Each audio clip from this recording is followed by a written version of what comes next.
Well, hello everyone. I'm coming to you live from Costa Rica. And once again, we're going to talk about what's going on in the world, especially in Israel.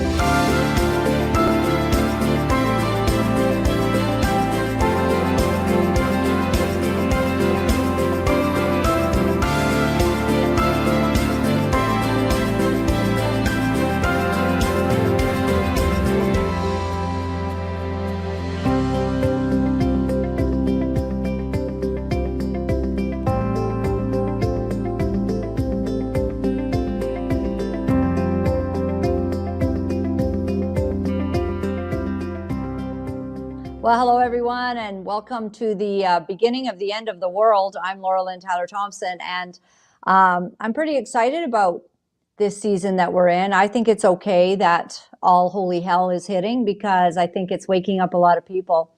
I think a lot of people are beginning to say something really strange is going on. So I want to read to you from Acts 4:12 to begin the show. This is the verse that I quote to my Muslim friend all the time. And I do mean Muslim friend. I mean, we just have the most intense discussions, and sometimes it leads to yelling, but we work it out. We still, we continue, but I just think that we're going to have to be really strong. So as Christians, this is what we believe, Acts 4:12. Salvation is found in no one else but Jesus. For there is no other name under heaven given to mankind by which we must be saved. And so that is the premise on which I guide my entire life. I believe in Jesus and I live for him. So a lot of things are going on in the world. I mean, we recently aired a show where we showed that rebel clip, and the Muslims in Canada believe that by 2060, they can vote in Sharia law because there will be so many of them. So that's on the backs of our children and grandchildren. And I wonder if that's the kind of Canada that we want to support. So let me just give you a brief update because you guys are all so nice. You're writing and saying, is your tooth okay? Is everything all right? Everything's okay. So I had a lot of work done. I was pretty swollen. And in fact, I'm kind of cheating my face a little bit because my face is just swollen. But it's okay, right? I hope you guys don't mind if I still come on and chat with y'all, even though my face is a bit of a mess. It was really something to get that work done. And I kind of felt alone, and JT's not here, of course, and so I'm in a foreign country having my teeth done, and I want to cry, but, and I'm kind of in pain, but I had some really good medications. So that worked out well. And then by last night, I was feeling a lot better, and this awesome hotel, I'm staying at the Sheraton in San Jose. And boy, I put up on Facebook this breakfast you get this massive breakfast. And they make you an omelet with anything you want, all included every single day, all included with your stay. So I loved it. So last night at the restaurant here, they actually made me soup out of my meal, and they ground up everything so that it was soup because it was a risotto, which was the softest thing I could find because I got to eat soft foods for a few days. And it was delish, and the lady was so nice. I just find such empathy here. You know how we lost empathy in this last couple of years? Everywhere you go, people seem like they're mean and harsh, and you don't trust the doctors. Well, here I just feel like such empathy, and I feel that people are so kind, and they were really kind to me when they felt that I was not doing well. I did get some meds, and I'm feeling a lot better. So the reason that I'm down here in Costa Rica to get my teeth done is because it's cheaper to fly, to have a vacation, stay at Toby's house. Okay, $50 a night. All right, everyone, get friends and family deal with Toby. And now I'm hoping Toby gives it to me for less than that. Okay, it's still a discussion we have to have. Anyways, so the dentists here, are fabulous, and you can get anything done here that you can get in Canada. They have the latest technology. Like they did this weird panoramic thing. Wow, I've never even seen it in Canada, but they were able to just totally see what was happening. You get it done for probably 25% well, 75% less than you can get it done in Canada. So you can have a vacation, you can go to Toby's house, get your teeth done, head back home. So I kind of like it. But I got real guff from a lady who was very angry and said, you know, nice for you in your big cushy lifestyle. You can go on vacations, go get your teeth done. And, you know, it's really funny. One of the things that my friend told me in high school, she said, I always like telling you everything because you're always so excited for me. And I think that if you're unhappy for people who are getting things done, and like, if I wasn't here, lady, I'd have to pay well over 10, maybe 15,000 for what I'm actually getting done here right now. And that's going to go on my credit card. And that's going to be a long bill I'm going to have to pay off. So I would rather come here for $4,000 and get all the work done and stay at Toby's. And she's mad at me, like I'm putting it out. Listen, any one of us can live an exciting life and get on a plane and go somewhere and get your work done. This is for you as well, lady that's mad at me. In fact, the reason that I'm sharing with y'all is so that if this happens to you, because the abscess was not fun, and it hasn't been fun having that tooth pulled out and, you know, getting the crowns and all that, like it's been quite a deal. And I've been alone without my husband because guess what? We're not on a vacation and I'm working today. I got somebody waiting, so let's get to it. But, you know, this attitude of nastiness, listen, if you don't have enough excitement in your life, let's start planning some fun. Like maybe we all got to do a trip, JT, like a trip to Costa Rica for dental work. 2 weeks. We'll have to find a lot of places to stay. Everybody who's got dental work, let's do it. Let's go to Costa Rica, get it done for way less. You know, just talking to someone whose son needs the $12,000. I think I shared that with you, right? And so he's now planning this. People are going, could you tell me what? Oh, yes, Vista Baena. You're so right, JT. So that is about 67 US a night. You get this massive, great breakfast in the morning, which includes the egg omelet and just wonderful juices and coffee, and which overlooks the whale's tail and the ocean. $67 a night. I know it's US, so count on a little bit more. But we can work deals. So maybe we should, you know what I think is we're not having fun anymore. And I also think that we have to think about what's happening in our world and where we're going to be safe. So I'm in Canada. I'm living in Canada. My children are in Canada. My grandkids are in Canada. I'm not, you know, thrilled about what's happening in Canada right now. But I'm going to trust the Lord that he's going to work everything out and it's all going to be okay. But until then, I'm going to research. I'm going to figure it out as much as I can. I'm going to go wherever I can get to that the Lord would allow me to go. And I'll save up and I'll pay my credit cards down as fast as I can. And until then, if you have any madness about it, I'm just kind of wondering, you know, if that's necessary and doesn't that prevent God's blessing? Because I always look at people who are way more blessed than me. People are living the dream in this world. I mean, they are living on mountaintops down here. I have some things. I'm going to maybe upload some pictures to Twitter and stuff. Like I went to a fellow's house with my friend Sabina. This guy's quite an atheist, but he took us to his house. He says he wakes up every day happy and goes to bed happy. And he is living the dream. And he has this massive view of straight out the whale's tail and the ocean. And yes, he has some good money, but there are ways to do things pretty easily in Costa Rica and to find a way to have a view and live the dream and have some fun. And I'm all about having fun. Do you know why? It's biblical. It's biblical. If you're miserable, you're not living a biblical life. If you are unhappy and if you are stuck, you know, and stressed and full of anxiety, you're not living a biblical life because God never planned that for us. God said, have a life above and beyond all you could ask or dream. So this friend that I met down here, we've been talking, because she's been a bit stressed.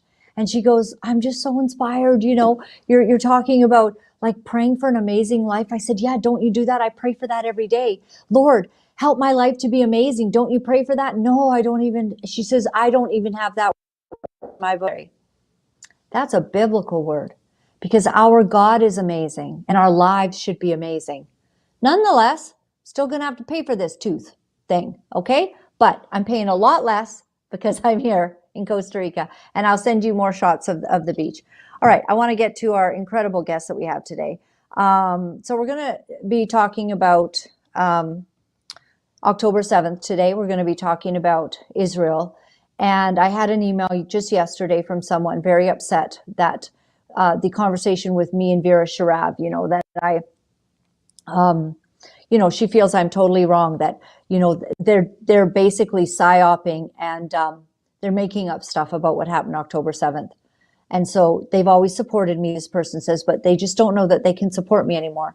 And I wrote them back and I said, I totally understand. You don't need to support me. I am not changing my position because I have done the research. And do you know what I find? All the people that are so against Israel and say, nothing happened, they don't do the research. They don't watch the videos. They don't watch the women that are giving their personal accounts of being raped that day. They don't watch the videos of the Hamas soldiers admitting they're captured and they're admitting that they did do the raping. They don't watch the videos that show the truth. And so we have to get to the truth. So I let this person know, I appreciate all the support you've given me. And if you have to go the other way, that's fine. I am not supporting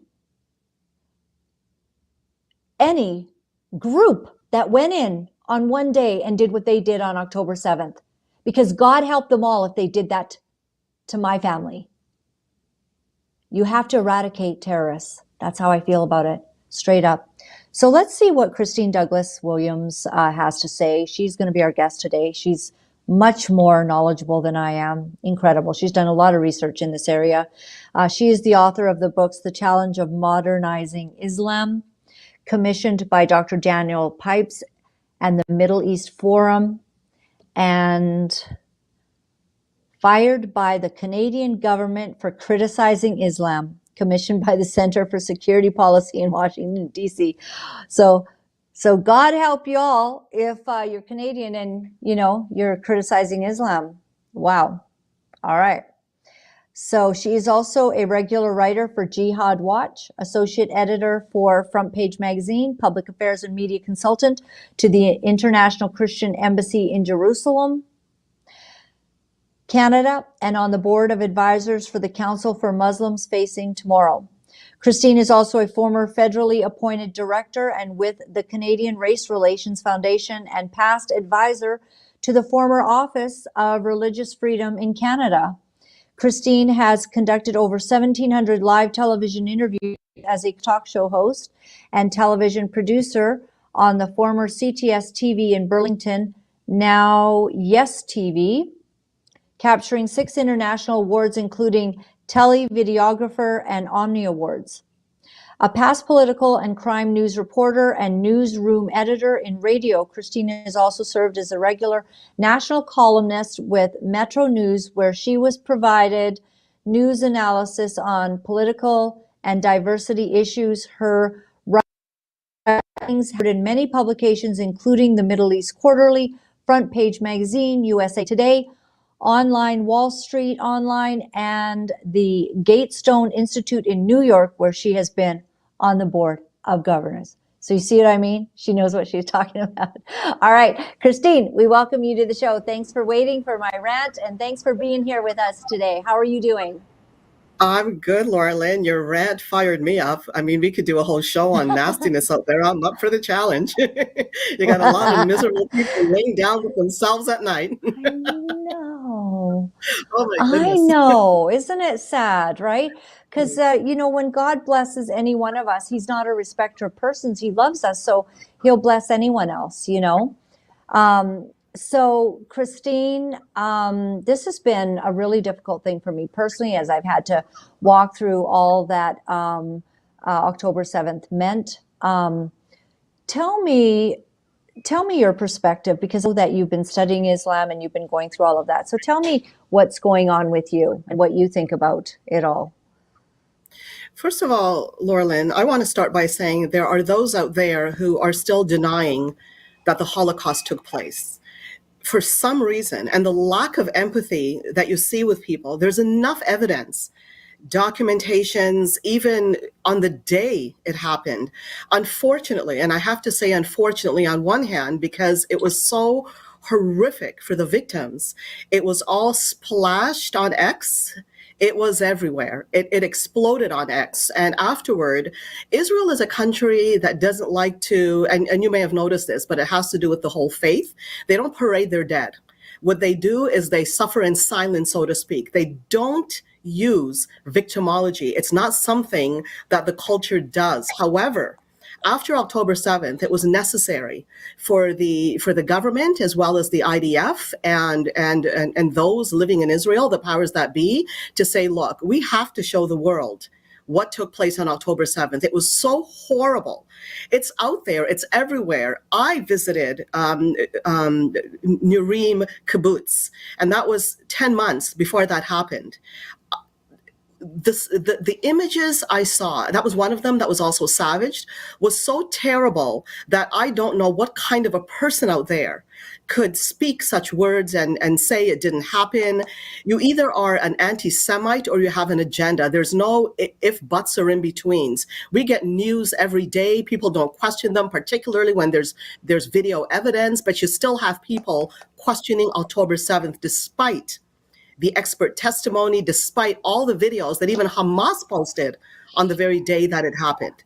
Now, there were many people also, Laura-Lynn, that said, look, this couldn't have happened.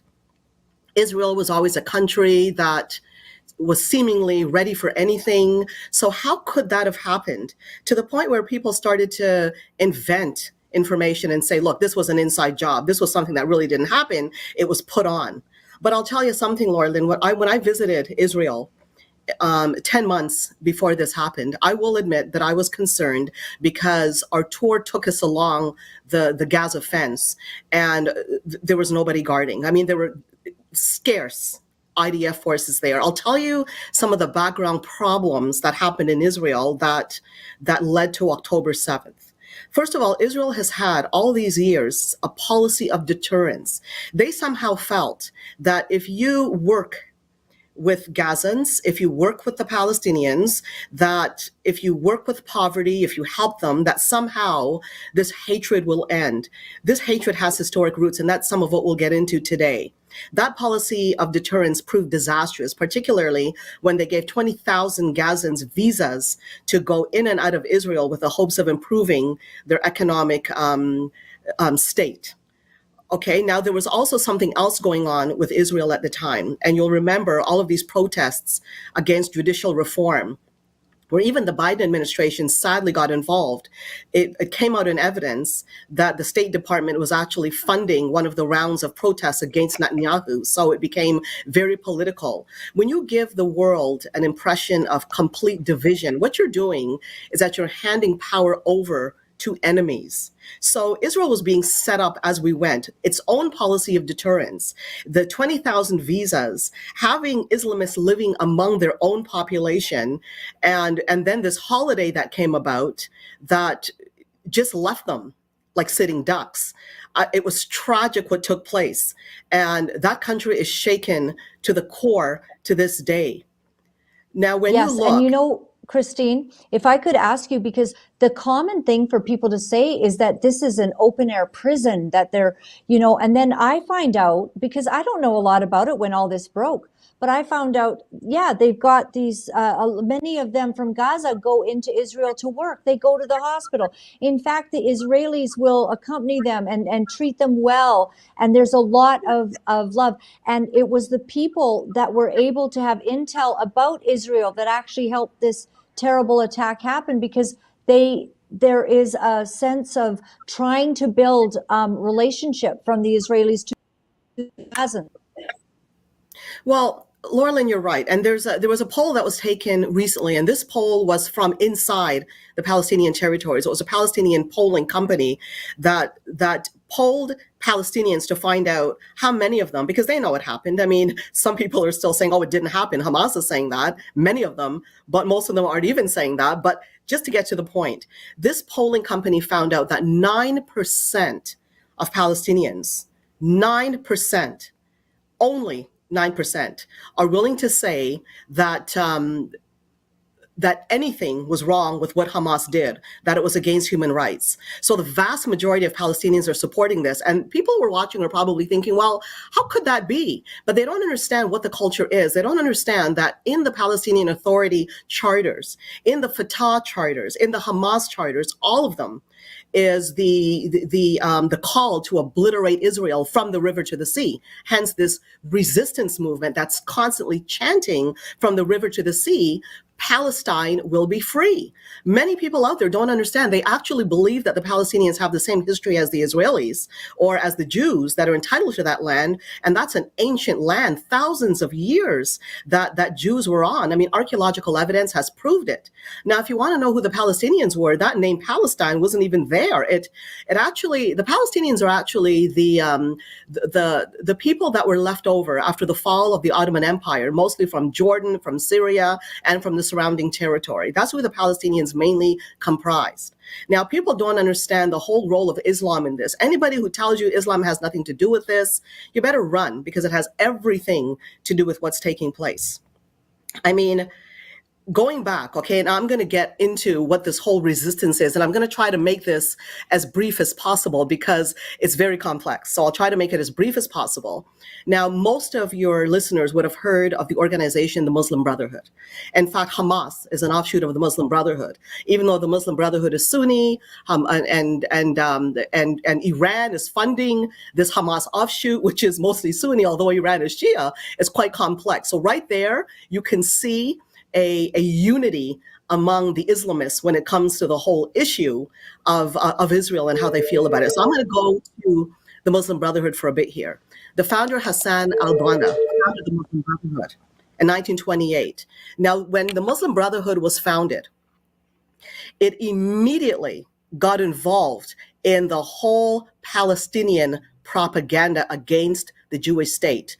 The Jews in the 30s started a lot of immigration to the territory. So the Muslim Brotherhood actually formalized the whole propaganda campaign of the Palestinians against the Jews. Now, if you go back to the Quran, you go back to the Hadiths, there was a feud going on. What Muhammad did is that he was rejected. He went from Mecca, and I'm trying to get to the bottom of this very quickly because everything has its long history. But Muhammad went from Mecca to Medina. So some people say, okay, the Quran is friendly. There are friendly words through the Quran. So why is there a discrepancy in certain parts of the Quran, whereas there's a call to kill the infidel, Jews and so forth, and the other parts of the Quran? That's because while Muhammad was in Mecca, he was friendly toward the Jewish people. He was friendly at that point. But when he went to Medina, his flight to Medina, and he decided to try to preach to the Jewish tribes there, and they rejected Islam, that's when he went completely crazy and beheaded hundreds of people of those Jewish tribes. And that's when the war was on against the Jews, and that's where you find all the hateful texts. So the earlier text with when Muhammad was in Mecca is very different from the latter ones. And according to the law of abrogation in Islam, the later ones abrogate the earlier ones. So there's an ancient hatred against the Jews that is in the Quran, it's in the Hadiths, and it's proven by history. So going back to the Muslim Brotherhood, when it was formed in 1928 and what it had to do there, there's a man that was called the Grand Mufti of Jerusalem that was given reign over the Palestinian territories in 1921. Well, it so happened that he knew al-Banna, the founder of the Muslim Brotherhood, and they were in communication together. Now, for those who have any idea what went on with Arab nationalism, the history, al-Husseini went on to work with Hitler and Eichmann in the Holocaust to obliterate the Jews because he did not want the Jews migrating to the territories. So this entire resistance against Jews started even before the foundation of the Jewish state in 1948. So what happened is that al-Husseini formed a Palestinian society to oppose Zionism. And he went on actually to keep working with the Muslim Brotherhood. And al-Husseini was very much a part of the Arab Revolt, the great Arab Revolt in the late 30s against the Jews migrating to the territories. Now, finally, when 1948 happened, I'm jumping here, obviously the groundwork was already set. The groundwork was set. You could see how. You had the Muslim Brotherhood involved, you had al-Husseini involved, you had even the Hitler involved at that point. So you see, this is where it began. And it goes even further. And if you go into the Organization of Islamic Cooperation, there was an impetus to when the Organization of Islamic Cooperation was founded in the 1960s. And that was because of a fire that happened at Al-Aqsa Mosque. And guess who was blamed for it? The Jews were blamed for it. And as a result, in 1968, after that fire, it was formed, and it was stated as a purpose, the OIC, to galvanize the Muslim Ummah into a unified body and safeguard the true values of Islam. So this is how Islam is connected to the entire issue when it comes to Israel. And many of you don't realize this, but when October 7th happened, immediately countries like, Qatar, most people know that that country is very Muslim Brotherhood, and so is Turkey. But also, it may surprise you that Saudi Arabia came out with those countries on October 7th and said it happened because of the occupation. So what does that tell you? What does that tell you about the galvanization of the Ummah? This is something that has a history to it. So for those who are babbling against Israel, talking about Israel this, Israel that, October 7th didn't take place, well, the entire OIC acknowledges that October 7th took place. So for the ignoramuses out there, you're being used as useful idiots by the very people that want to destroy Israel, and they're nothing but hateful anti-Semites. I don't think any Christian out there wants to be labeled as an anti-Semite. For one thing, Jesus Christ is a Jew. And this is something that needs to be understood. So if I don't know if I gave enough history there, Laura-Lynn, that you could build on. I really appreciate it. And I am in shock that people are denying it. I mean, one of the people that was saying, I had an interview with a Holocaust survivor that is doing the same thing of denying what happened. I'm like, but you're Jewish. She's from New York, and of course, New York. Yes. And so I have this share here that JT could put out, but the Gaza terrorists, I watched this video. This guy basically admits to what they did. There was a father and son. They raped the women, and these people that are captured are telling the Israel IDF exactly what they did. They have to, I guess they're under some fire now, and they're captured. So this is very disturbing to me. Why, if they're admitting it, and everyone can say, oh, it's all propaganda. I mean, this is the whole problem with AI. You don't know what's real anymore. You can make anybody say anything. So we're coming into an era where we have got to be able to discern the truth. And that could be from a number of different ways, but we've got to be able to understand what the truth is. And that's what you're presenting. And that's why I keep going back to this, even though I'm under fire. People don't want to support me, anymore because, the Jews are the great Satan, basically, that somehow all of this that's happening is, they deserve it. They're occupiers. And as you say, I'm like, listen, people, let's go back to the Bible where King David was the king in Jerusalem 3,000 years ago. Yes. What's your problem? This is their land. Oh, it's heartbreaking, Laura-Lynn, and haters will be haters. Scripture warns of those whose eyes will be blinded, having seen, they will not see, hearing, they will not hear. The history is there.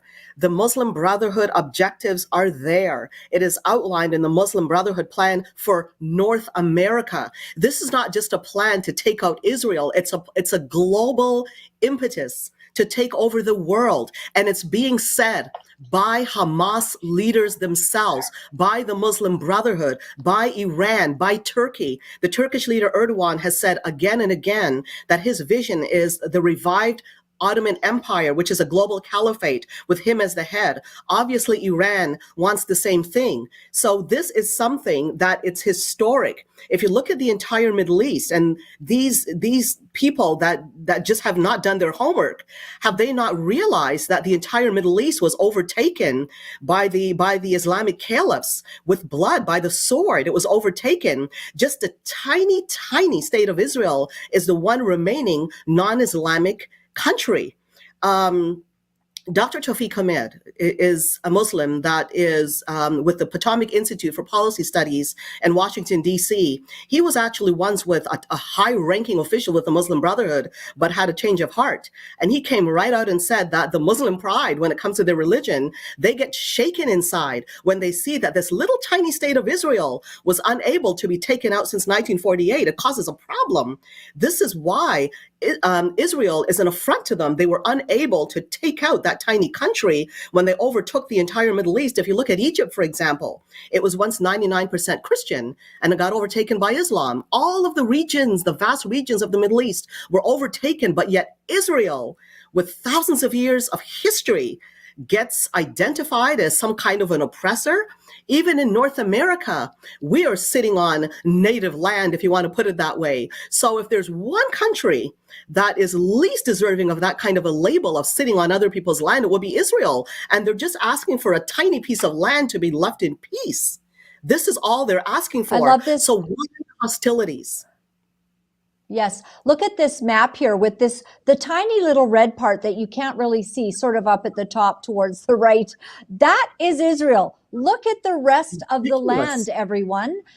This is everyone firing on Israel, going in, raping, pillaging, burning families alive on October 7th. And supposedly this little tiny land is the place where, you know, they have to try to eradicate them from territory that Jerusalem is in. Bethlehem, Jesus was born in Bethlehem, which is actually outside of Israel now. But the Garden of Gethsemane is there, and the Golgotha where Jesus died. This is where David and Solomon, all the greats. This is where Abraham, and I think that he was originally, from other places out here, and God brought him to the promised land.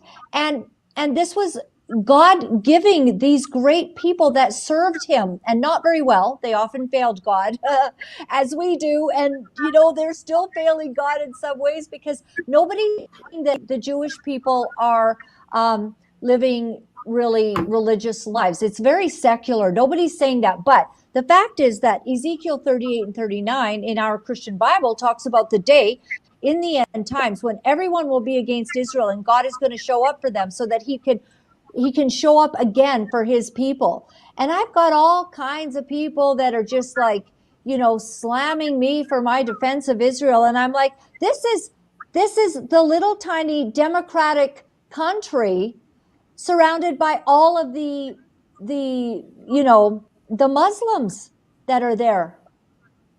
And what's happening to Christians? There's a genocide. These same naysayers against Israel, there's a genocide taking place all across Africa, particularly centered in Nigeria. And it is Boko Haram that joined with ISIS. What are these people thinking? You're looking at tens of thousands of people getting slaughtered. You're looking at millions displaced. Nobody's even paying any attention because they're so obsessed with what's going on with Israel, and they don't even know the history. And there's absolutely no mercy here, but people aren't paying attention. The greatest countries of Christian persecution are North Korea and the Islamic countries. And why are Christians not paying attention to that? Why do they not care about Christians? They're so busy, some of these, I'm talking the anti-Semites, they're so busy slamming Jews. What do they have to say about what's going on with the Christians that are getting persecuted? And they also are getting burnt to the ground, getting stabbed, getting beheaded. The same atrocities that they do to Jews, they're doing to Christians. Many people aren't even aware that the Palestinian Authority instituted a pay-for-slave program, also called a martyrs fund, to murder Israelis, innocent Israelis, where these people are being paid by the Palestinian Authority and their families once they become martyrs, murdering Israelis. This is something that has gone on long before a Jewish state. And it's rooted in what we see with Islam, the jihad associated with Islam. Obviously, not all Muslims are like that. If you look at Pakistan alone, 4 million Ahmadiyas, okay? The Ahmadis are a peaceful sect, and they are persecuted because they're not even deemed to be Muslims. So if you look at mainstream Islam and what it describes conquest. And I am not saying anything that these Islamic scholars and these heads of Islamic State are not saying themselves.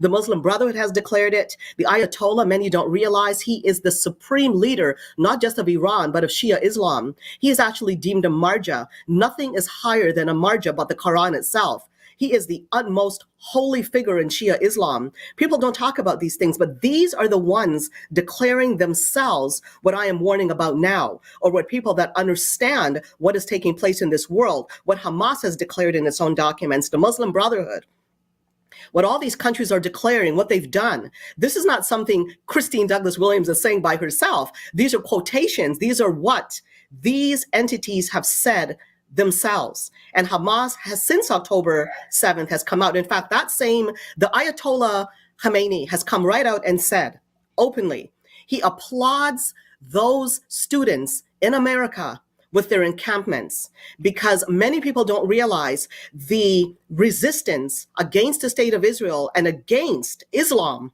has actually come to the West. It has springboarded to the West after October 7th. And while we got sucked in to the entire movement that actually came out and was pushed by the Organization of Islamic Cooperation, what I call the Islamophobia subterfuge, so that anybody who criticizes Islam is punished. This is what we're seeing today. In fact, there's a movement going on now that anybody who talks about October 7th and what happened there, they're trying to make it look like it's Islamophobic, so that our authorities don't know what to do. We are in trouble, Laura-Lynn, because our police, our politicians are afraid of certain groups that have been set up in this country with questionable roots. It's out there. You could look it up yourself.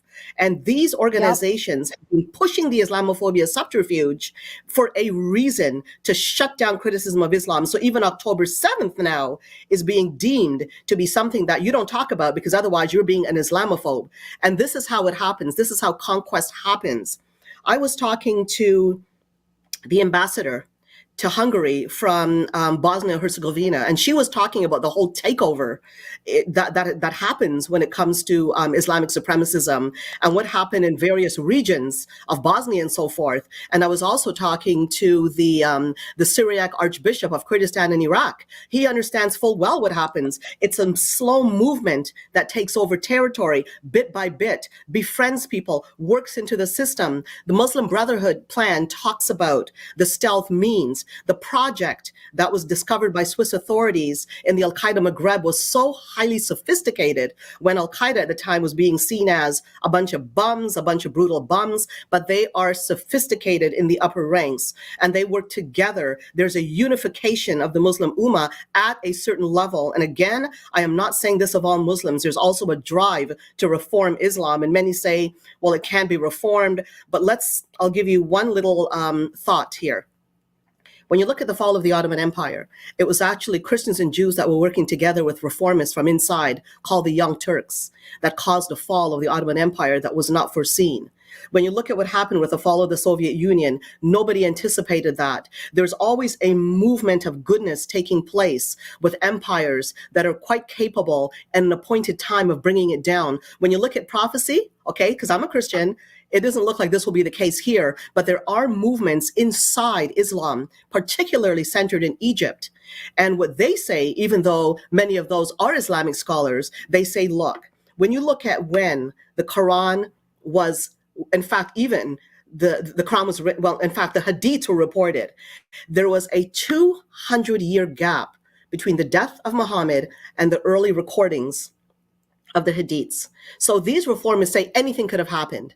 Basically, the Hadiths were written through the lens of the caliphs, the great caliphs that just rampaged through the Middle East with the sword, just slaughtering people and setting up with the goal of a caliphate. This is what happened here, and this is how a lot of the hadiths were reported. So their view is, you don't know what happened.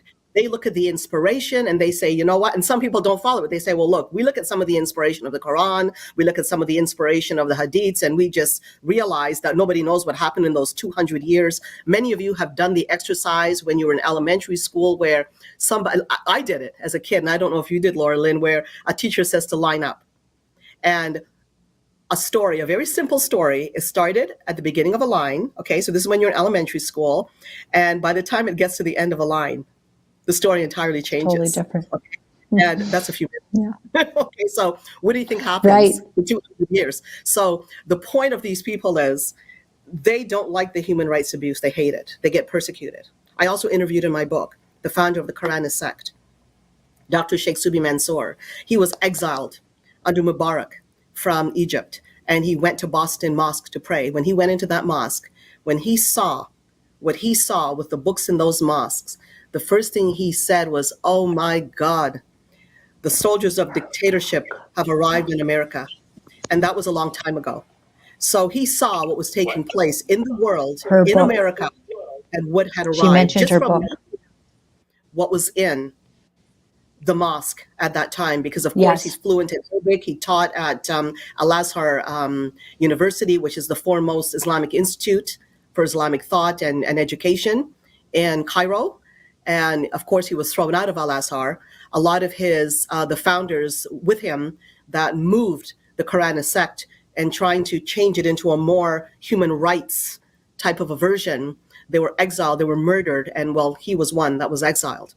So this is something that's going on a lot among certain scholars in Egypt. And then you have the others that are peaceful, like the Ahmadis, but they will tell you that Islam is a religion of peace because their version might be, but in so doing, they end up providing cover for what is really deemed to be normative Islam. And this is a term that Zuhdi Jasser once used, and he's also in my book. He said normative Islam is Islamism, and that's the problem. So we have Westerners calling me an Islamophobe for quoting the scholars of Islam and the leaders of Iran, of Saudi Arabia, of Turkey. This is the ignorance that we see. But now that October 7th has springboarded the resistance unto the West, Houston, we have a problem. I mean, it's no laughing matter. It's just ridiculous. What are we going to do? And I think we have to be wiser. So I follow Amir Sarfati as well. And so he put up, so this is I don't know, JT is going to kill me for I'm doing this, but this is what this guy looks like. Okay.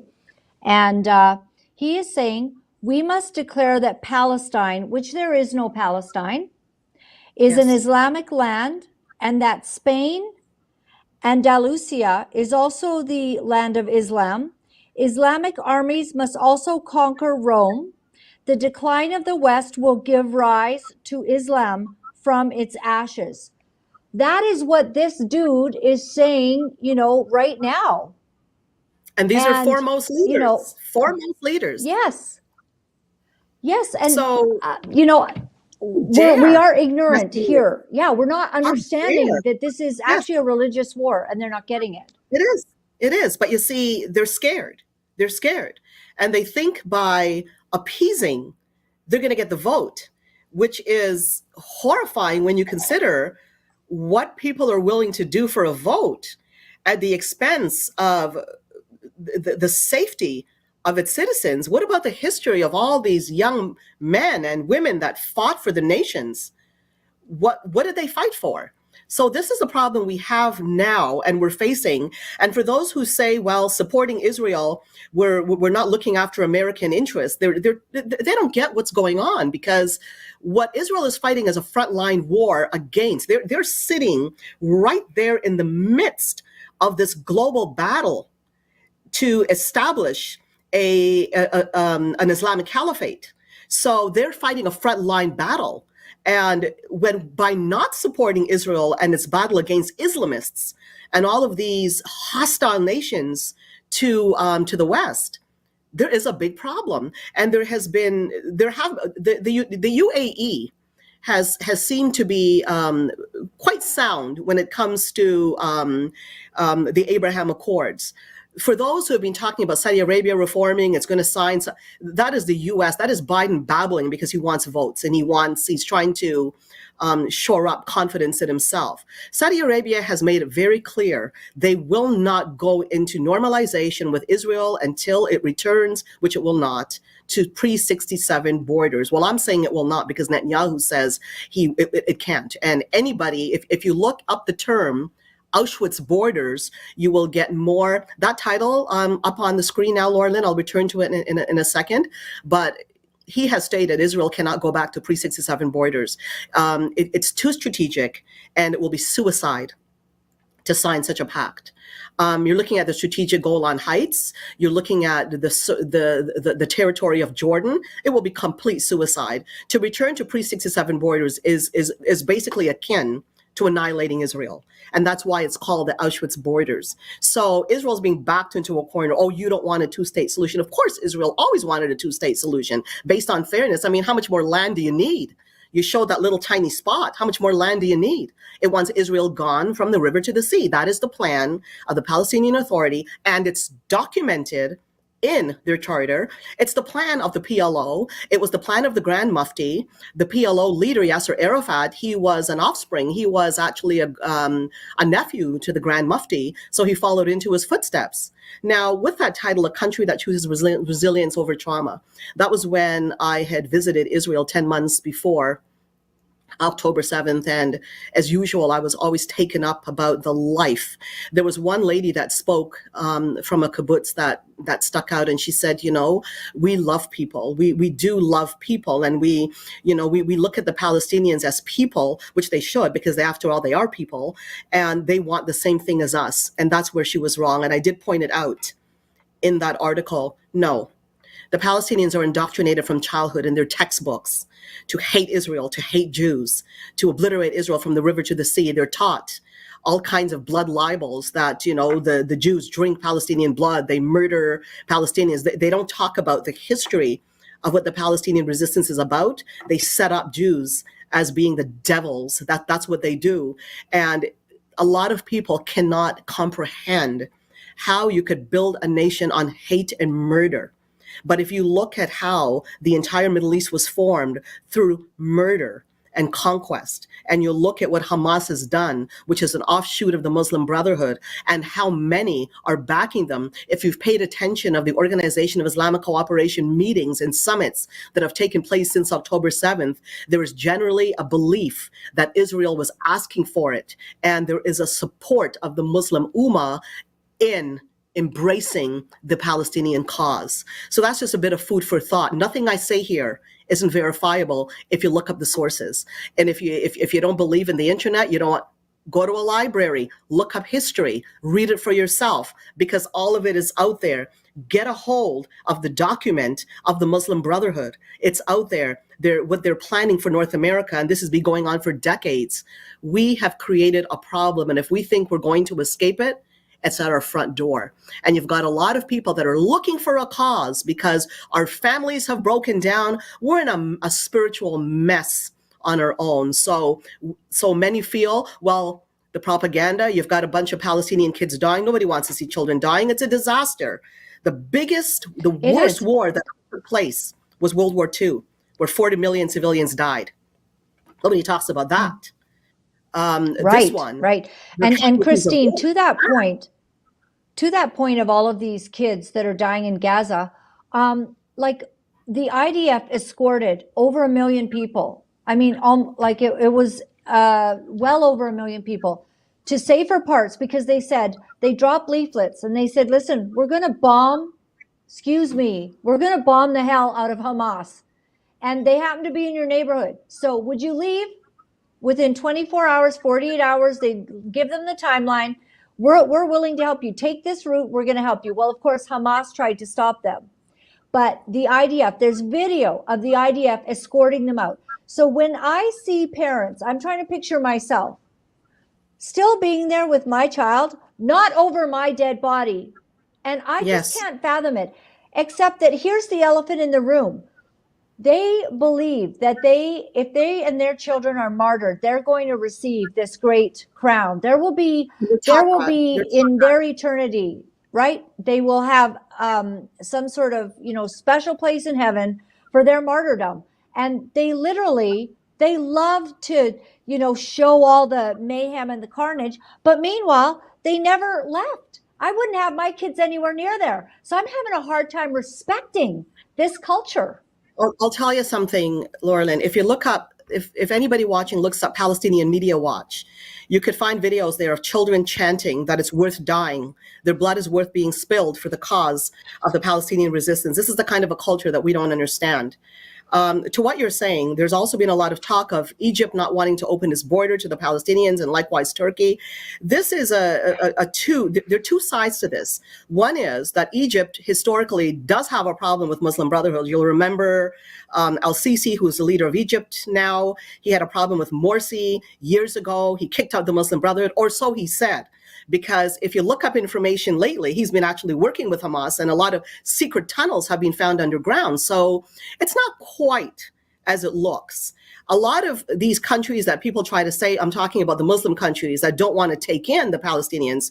And then there are others that say on one hand, well, they don't want the problems of the Palestinians. That's in part true to some degree. The other part is by getting involved and by allowing the Palestinians to escape, they're actually not helping their cause of martyrdom, because leaving Palestinians there to get killed in this war where Hamas is hiding among the Palestinians, using them as human shields, this is carrying a loud statement to the world. This is how people that don't know what's happening are getting angry with Israel and saying, look, you're killing a bunch of kids. This is what they want. They want to die for martyrdom. They want those numbers to go up. In fact, these numbers are also coming from Hamas statistics also. So you're getting a blend of lies together with people who are actually dying because Hamas is deliberately hiding among human shields. You're also dealing with a lot of the civilians who are actually working on behalf of Hamas.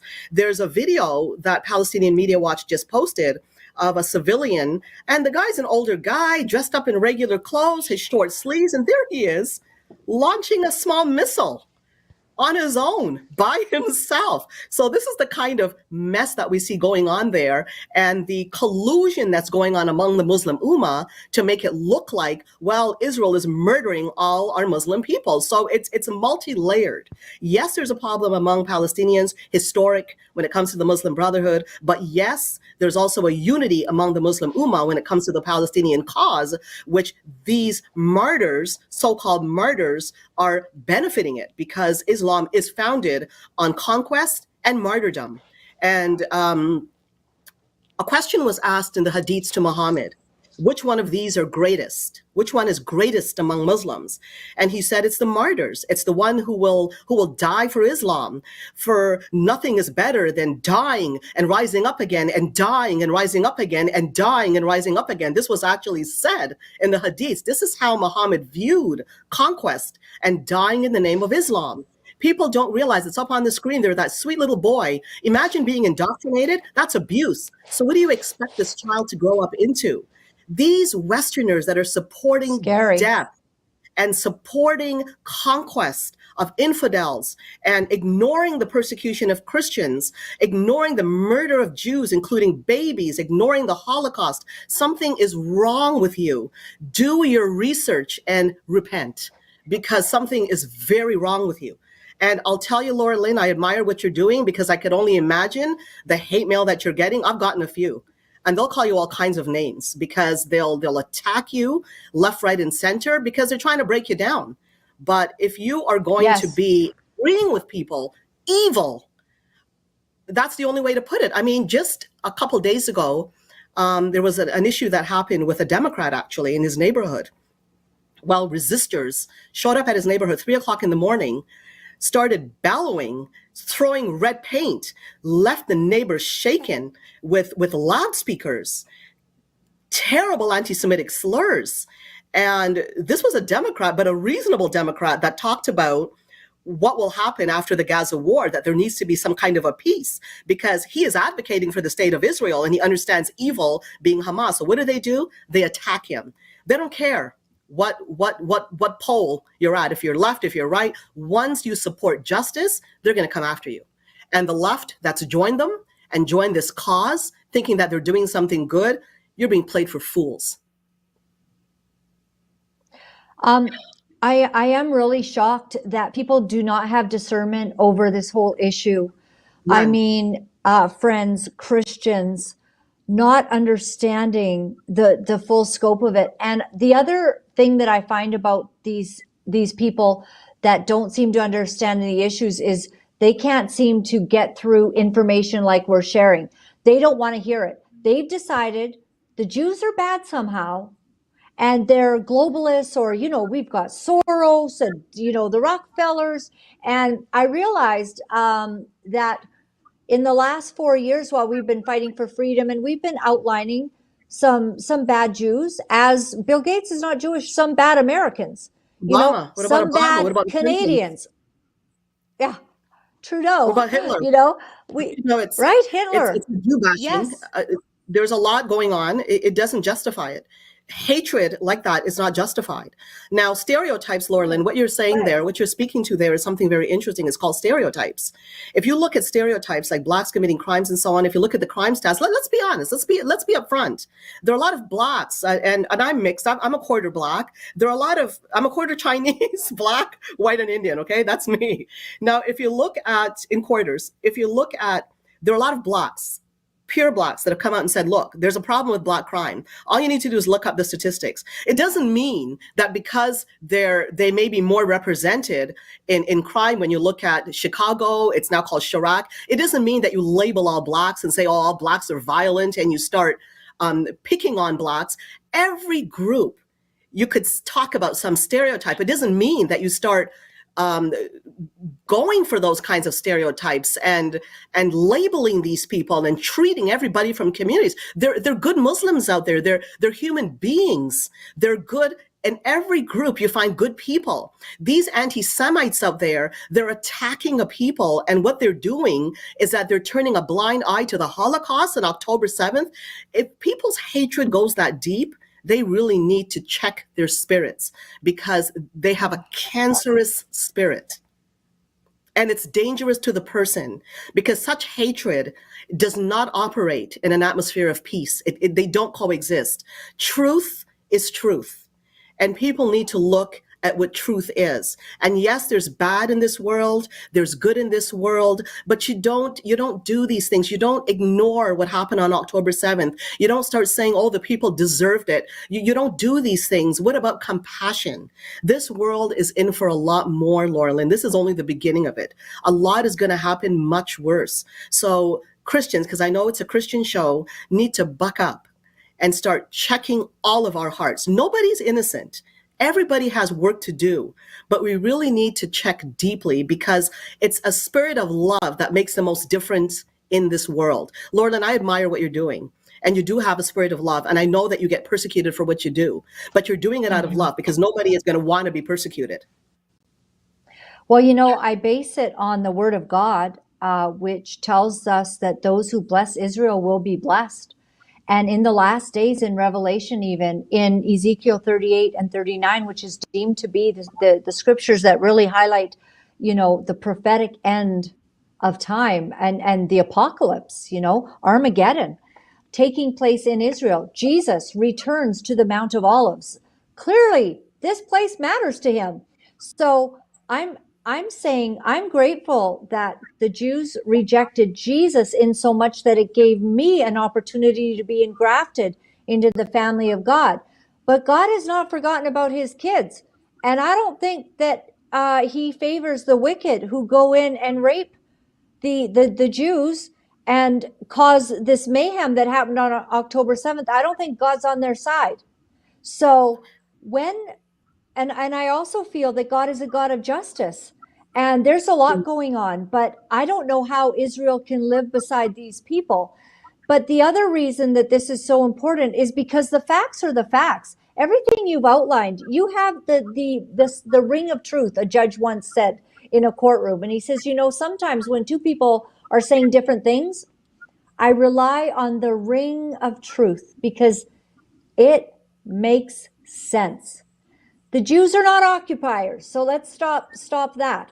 They did not create an open-air prison, in so much that they had to be protecting Israel and create the Iron Dome, because since they remove themselves from Gaza. I mean, they've had a lot of rockets and bombs being lobbed from over there, where this was supposed to be their land and let's live peacefully. Well, they had a two-state solution in so many ways with having Gaza. In 2005, in 2005, when they removed every Israeli grave, they removed every Israeli grave and Israeli home. Israelis, the Jews are not safe to go into Gaza. That's how they would feel. When we did tours, the tour guides had to get off at the area of Gaza, and we as tourists were allowed to go in, to different parts even. And the Jews couldn't. Why? They were afraid for their lives because these crazies, that are in their land. This was King David's land. This was right. Exactly. So now something you said that I think is really yes. Go ahead. Something you said is very, very important for those who are Christian, which is your audience, most of your audience.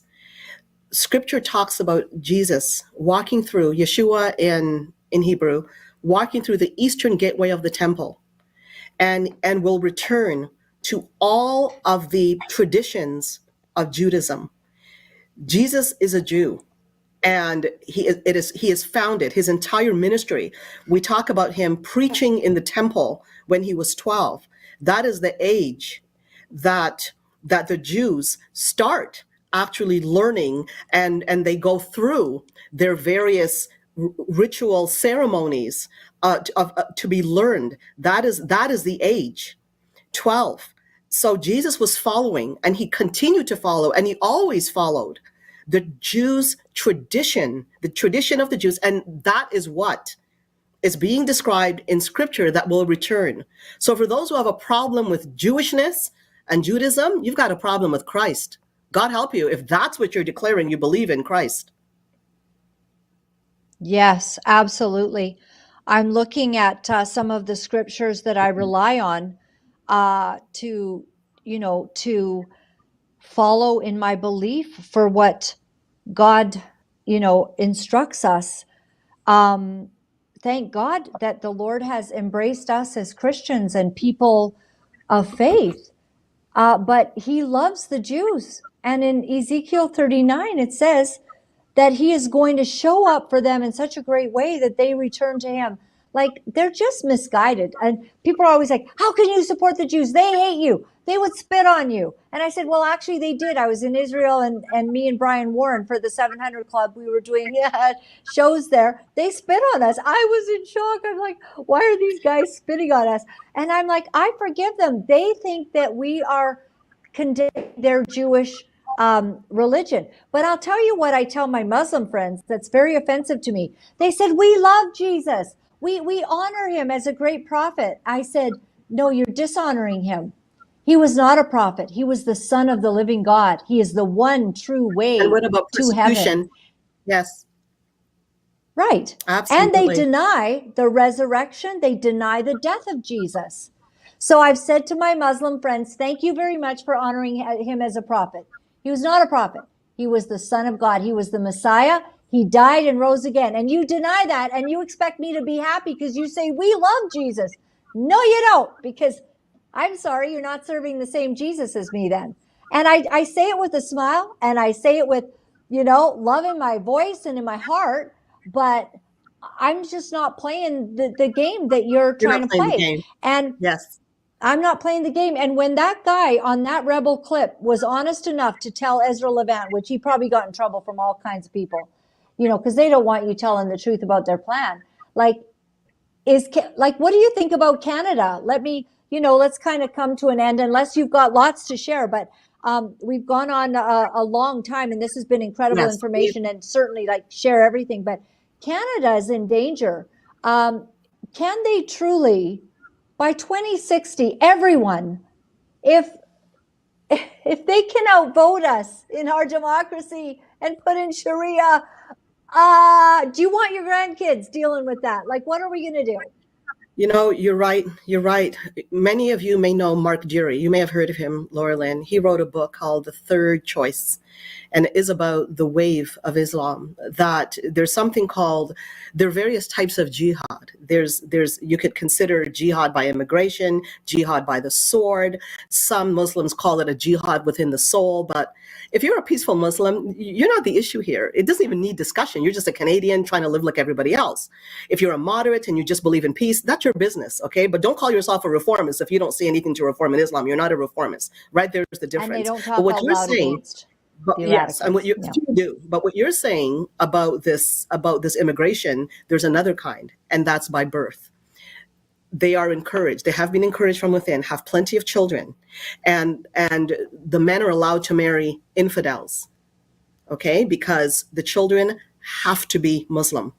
So you populate, you marry non-Muslims, you marry Muslims, and you have children who have children who have children who have children, and you open the door wide to immigration from the Middle East and in African countries that are Islamic.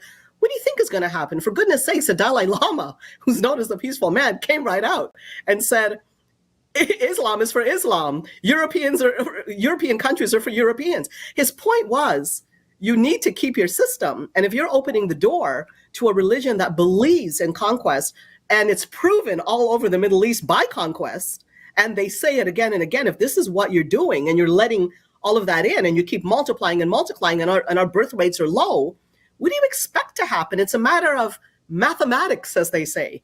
I mean, to me, it's common sense. And the problem today is that we don't have any. Common sense is no longer common sense. We just live for likes on social media. But people, if it's feeling painful and scary, we avoid it. We go instead to fantasy. Right. So we're hearing, but we're not hearing. We're seeing, but we're not seeing. And then people like you get labeled. You get labeled a bigot. Like, didn't you have you got fired or something for some crazy thing? Like what happened there? It was the stuff I was writing. I'd written it in the Gatestone Institute. I'd written stuff in Jihad Watch, but Jihad Watch was the final straw for them. I was an appointee under Stephen Harper, but I was fired under Justin Trudeau and the final straw was on a trip in Iceland where Robert Spencer and myself spoke, and the whole riot squad had to come out and defend us. And that speech, that was something. One of the people that went there, he was complaining to the Canadian government about this Islamophobe that came to speak in Iceland and all of it, and they used that against me. And the largest publication, the Morgenbladet in Iceland, published a piece I wrote, My Warning to Icelanders, and that was the final straw. And lo and behold, they tried to get me on the phone to quit, which I wasn't quitting because I didn't do anything wrong. In fact, I support human rights. The Canadian Race Relations is about supporting human rights, and I support human rights and the rights of women and so on, and I see it being abused in Islam, and I'm talking Islamism, which is normative Islam. And you see the abuse of women, the abuse of infidels, the murder of infidels, persecution, and I'm calling out abuses here. And for that, I was fired by the government of Canada, while the Liberal government, for criticizing Islam. And when Justin Trudeau came in, one of the first things he did was shut down the Office of Religious Freedoms. There were debates back then because Christian persecution was on top of the agenda. And of course, it didn't look good to Islamists. So it was thrown around at the time. That perhaps is the reason why he shut it down. But the Office of Religious Freedoms was shut down. What does that tell you? I know. And you know, people like us for speaking the truth, you know, people around the world who are highlighting and, you know, sounding the alarm about what's happening, we get labeled and we get silenced. And, you know, you've lost platforms on social media and people don't want to talk about this. Right. Mm-hmm. Well, scared. Good for you. I mean, what can you do? And you, likewise. So congratulations. And we have to congratulations that I'm here and we're actually having this conversation, and we have a lot of people watching today too. So they're interested. And I just think we have to have these conversations. And I for one, am not going to stop because I'm not a hateful person, because I have Muslim friends, you know, and even though I don't agree with the LGBTQ lifestyle, I've had so much counseling. I've done all these things, even with LGBTQ people. And I have a very open heart. And I think right. I hosted one once. I marched with Camille El Sheikh. Yeah, there you go. You've got good people. A million But people. And I stood with them to fight transgenderism.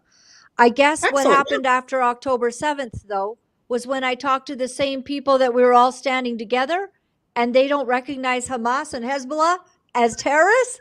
I went, oh my gosh, like, what are we going to do? This is Canada.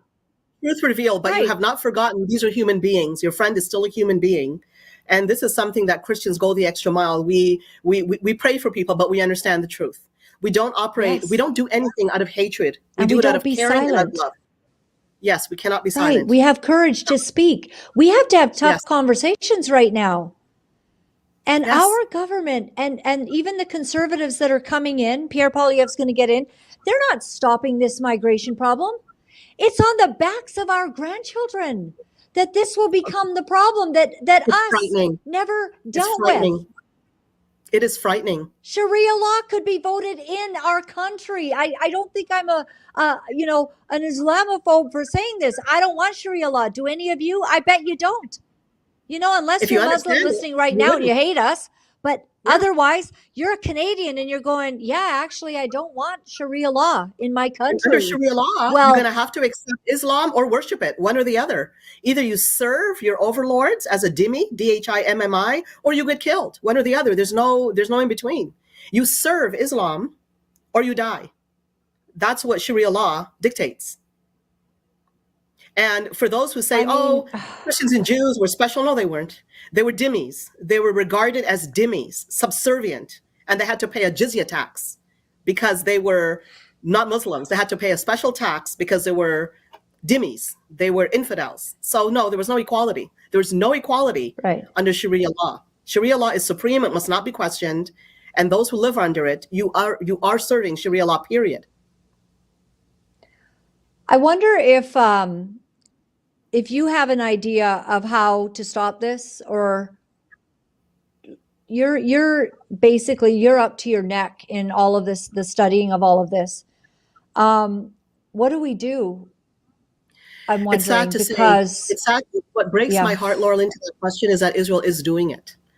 Netanyahu, by the way, I just saw, just as I started to talk to you, I saw, because I get direct emails from the government press office in Israel. And I saw an announcement by Netanyahu that don't listen to what the Biden administration is saying. We are not stopping. The war is not nearing an end.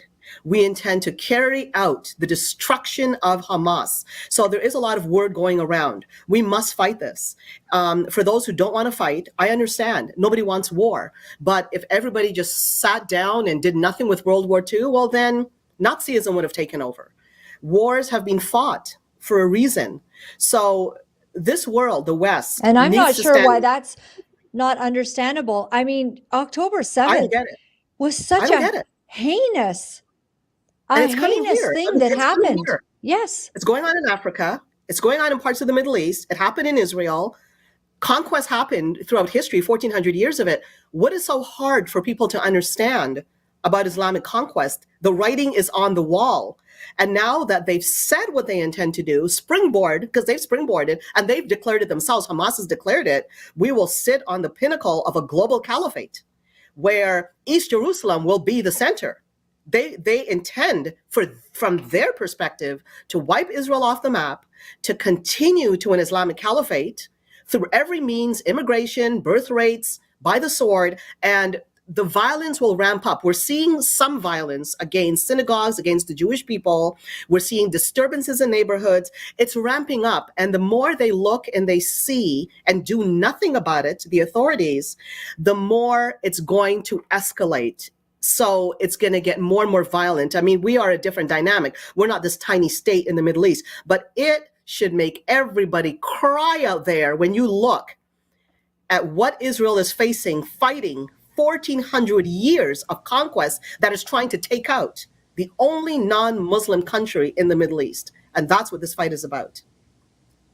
And, JT was just saying in my ear here about all the churches that get burned down. Canada does nothing. Like we've lost, Prime Minister Trudeau came in and he said, we don't have a national identity or whatever.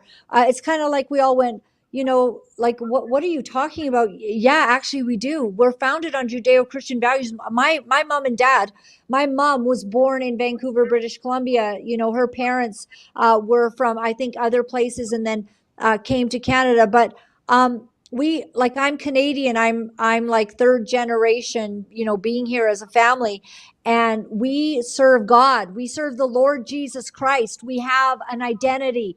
We have values. We honor the Bible, and we are not Muslim. And remember when I don't know if you saw this clip, but Trudeau said, "We are all Muslim in Canada." We played it over and over. We're like, "What the heck's he talking about?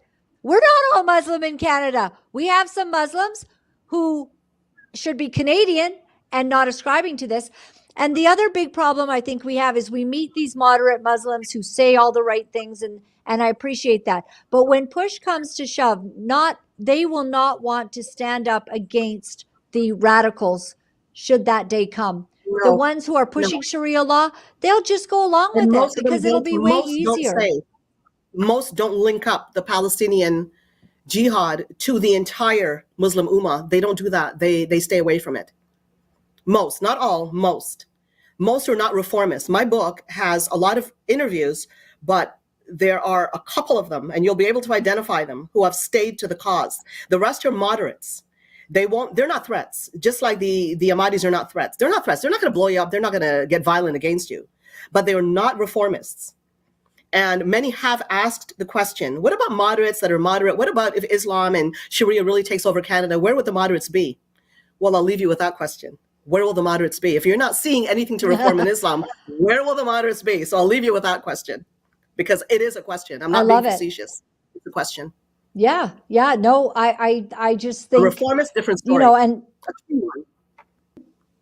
but there's so few, and they're not really willing to speak out loud. And there was one woman really kind of fighting like this Sharia and the bad part of what she believes the Islam faith has embraced, like some things she doesn't agree with, but she's still Muslim.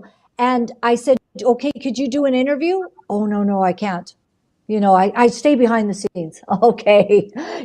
So you'll stay behind the scenes as they vote in. I think, maybe a democracy is not very good. We need, I don't know, a republic or something like this country needs to be. This is what we believe. We're not a democracy to vote ever, anything else in. And maybe that's what the next thing is that we do. We stop voting in. I don't know. But I'm alarmed, and I'm alarmed not for me, and you should be, because and you should be. will not be here in 2060. I'll be alarmed for my children and my grandchildren. Yes, absolutely. It's sad to say, Laura-Lynn, it's written in scripture what's going to happen, and it's not a pretty sight. It's not a pretty sight. Yeah, it's written in Revelations, it's written in Ezekiel, it's written in Daniel. People are saying on feed, loving this conversation, and I'm glad we can have these conversations. And that's why, to my friend who says she's not going to support me anymore because I'm not understanding, apparently I'm falling for the propaganda, which is the exact opposite. You're falling for the propaganda of Islamists, and I'm not one of them. I'm sorry, I'm just not going to be. I'm a Christian. I'm also a Bible believing follower. And I'm looking into everything that the IDF stands for, what they do, how they do it. I've watched the war very closely, and I just cannot respect what the Palestinians have done in cheering Hamas on, and many of them will simply vote them in again. I don't know what to say to y'all, but you're not safe people, and we have to deal with Hamas your now. Audience, Laura-Lynn, to pray for you, because what you're doing, it's very admirable, what you're doing. Thank you. So your audience needs to be praying for you. Yes. Thank you, Christine. And people want you. So what's the best place to follow your work? If you go to the website Jihad Watch, just type in Jihad Watch. It'll take you there, jihadwatch.org. FrontPage Magazine, you'll find my work there. The International Christian Embassy in Jerusalem, Canada, has a lot of projects where they're helping Israel in tangible ways. They don't get politically involved. The entire motivation for the ICEJ is to comfort the Jewish people who, believe me, need it these days, especially. That is their mandate, and to aid the various projects and help out in Israel. and stand by Israel. So any one of those websites, Gatestone Institute, I've got a lot of my writings also there. So you just type in my name along with those websites, you'll find out what I'm doing, because I'm not on social media. I've been completely banned from Facebook. I'm just right now, and yes, it's really tough, for you to speak out, and they shut you down. But Imam prays, "Oh Allah, annihilate," right? Annihilate the Jews. This man here, Spain, Muslim migrants beat man to death after he stopped them from raping a 15-year-old girl. This whole increase in violence, they're raping. Christine Anderson said, she said to me privately, like the machete killings, machetes. They're carrying machetes. I think this is but they're told not in the okay. Quran, strike them at the neck. Strike them at the neck, and this is why beheadings happen. This is why Samuel Paty in France got beheaded, the school teacher that, as a result of an educational program he was doing, and he showed Muhammad cartoons, he was beheaded in the streets of France. What does that tell you? Strike them at the neck, cast fear into the hearts of disbelievers, strike them at the neck, strike off their fingertips. This is what is ordered in the Quran. Head coverings, face coverings are ordered in the Quran. For those who are telling people this is not an Islamic edict or a tenet to cover female coverings, it is there to cover from head to toe, to just let your eyes show. Do not even stamp your feet lest they hear your jewelry. This is something, these are tenets of Islam that are abusive, that people do not want you to hear, but if you go and you look it up yourself, it's there. And this is what Jihad Watch is dedicated to, and the website, as well as the founder, Robert Spencer, is often attacked, and that has led me into some trouble as well, particularly with the Canadian government, as you know, that led to my book, Fired by the Government of Canada for Criticizing Islam. And this is under the Trudeau government. It did not happen under the Harper government. And finally, I mean, it is pretty hysterical, the Queers for Palestine. It's just so ignorant. They hate you, and they'll kill you. In the land of Israel, you can be gay. In fact, they have, a population of this going on. I don't think it's every Jew's thing, but it's because of freedom. And freedom was God's idea. Jesus came to give us freedom, even to reject him. He never once begged anyone to follow him.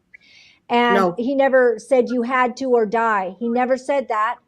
He said, I'm the way, the truth, and the life, and you have the freedom while you live to do whatever you want. And in the end is the judgment. But these folks, they'll kill the LGBTQ. And here they are with their purple hair lined up to support the Palestinian. I mean, it just defies all logic. And it is. Hey, listen, you're an amazing person. I love what you do. I thank God for you. I thank God for your strength and what you're sounding the alarm. And thank you for Jihad Watch and all of this, all your writings. So let's do this again because there's going to be more and more to report on, unfortunately. And let's talk about the nasties out there, okay? Yes, there are the nasties. Okay. I know, and let's keep laughing in spite of it. Amen. Thank you, Christine. Take care. Yep, you too. Thank you. Bye. Thank you. Well, that was a treat. I feel so inspired. My mouth doesn't even hurt as much after talking to Christine because she just, she helped me to understand a few things, and I hope she helped you to understand those things. We've got some problems, everybody, and we need to be sure that we're on the right side of this because this is very important. This is an important issue, and I've got you. I'm going to get more mail after this because people are really angry at me. We must support the people that are being for decades. And you've got all your propaganda that you get from there. And it's so funny because you think I'm listening to the propaganda, but you're actually following this propaganda against the Jews. And I, for one, am not falling into it. And in fact, the reason that I'm so educated is because I watch their propaganda. Then I've like people say, you got to, this and this happened. And so I go, oh, well, what happened? And then I investigate. And then I find out all this other stuff that the propaganda never puts in there. The attacks on the Jews, the attacks on them for their land since 1948, their version of how this came about is propagandized. And what really happened was the attack on the Jews. And I'm not saying that the Jews have never made mistakes, not at all, because who on this planet has never made mistakes? But I will say that I love the way that they try to mitigate damage. And how they did that in Gaza was to let those people know, you need to leave because we got to kill Hamas. We have to. There's no choice. They're terrorists. You have to eliminate them because they are sworn to do it again and again and again. So I just have no apologies for my position, and I've lost support. And it's just something that I have to bear, because I came to this life for one reason, that no one but God and sometimes my husband will tell me to be quiet on an issue. God has not told me to be quiet. My husband's supportive, and we're in agreement that we must speak the truth. And that's why I'm here every day. My website is Laura-Lynn.tv. And if any of you want to support this kind of programming because you're appreciative of the conversations that we're having, the important conversations, then go to Laura-Lynn.tv, and there's a donate button if you'd like to donate. You can also send us an email, Laura-Lynn live at pm.me, I believe, at pm.me. We shortened it for you all. And any of the emails that I've ever put out there all work. You can become a monthly partner by going to my website. You can do a one-time donation, and you can do it anonymously. And I just want to say how much I appreciate the anonymous donors, how kind you are to us. That's very nice. To all of you others, we try to say a thank you. We get out cards. Some of you become a new monthly partner for $20 a month. And Dominique tells me she's out of books. So we got to get some more books. I think they're in my garage. JT, I was hoping maybe you could send those to Dominique this week. And we appreciate it. I want to just close by saying it's important that we are courageous in our beliefs, and that we're not silent in all of it. Because if we remain silent, then others will remain silent when we need a voice to defend us. And I think we're coming to treacherous times. I really do. So, Lord help us. Hey, if any of you need Ivermectin or Hydroxychloroquine, please contact Mia at SozoHealth.com. If you want to protect your money, which is, that's another just huge mess. I'm kind of sweating here, JT, in Costa Rica. If you want to protect your money and get it out of that fiat currency and get some gold or silver, then sovereignize at protonmail.com. Contact Steve, and he's going to help you out and answer any questions. Don't keep lots of cash around. Get it into gold and silver. So on the day that we see anything go wrong with our money, because sooner or later the jig's up. You know, you can't keep spending, you can't keep printing money and pretending it's worth something. I want to read to you today. This is what it says in Genesis 12, 1-3. It says, "Now the Lord said to Abram," this was before he became Abraham, "Go from your country and your kindred and your father's house to the land that I will show you. And I will make of you a great nation, and I will bless you and make your name great, so that you will be a blessing. And I will bless those who bless you, and him who dishonors you I will curse. And in you all the earth shall be blessed."